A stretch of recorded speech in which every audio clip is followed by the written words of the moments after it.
baan horta aan waxaan aaminsanahay qadar Ilaahay subhanahu wa ta'ala in wax walba ku dhacdo naftan inay markoo aysan waa aaminsanahay haddii maanta qof in sabab ligaaga dhiganay oo qof walba dhahayo dawladda ka soo horjeedo ku dilayaan oo dawladda cabsigaas dadka ay geliso especially dadkii soo doorteen oo xildhibaano ah horta inay arrin qurux badan inay saas u ogaadaan rabaa inay saas u ogaadaan oo anigana maanta hadda gurigeen ku xareysanahay cabsi ka qabo inaan balaan ku baxo maanta askariga inta kaliya yiro igu dhahay oo inta ay geliyaan waan ka xumaa ra'iisul wasaare wadan dan inuu soo gal arin laba dumar saddex martay haddii xataa dawladda aan ka soo jeedo u yeelanaysa xataa oo isku tol ah inuu soo dhaxgalo oo amar buux ka soo bixiyo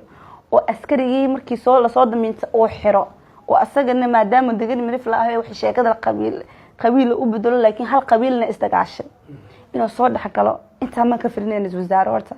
mana maday si kasta ha u xumaadeen inta waa iyagu igala weynaa laakiin hadda maanta kadib waxaan u arkaa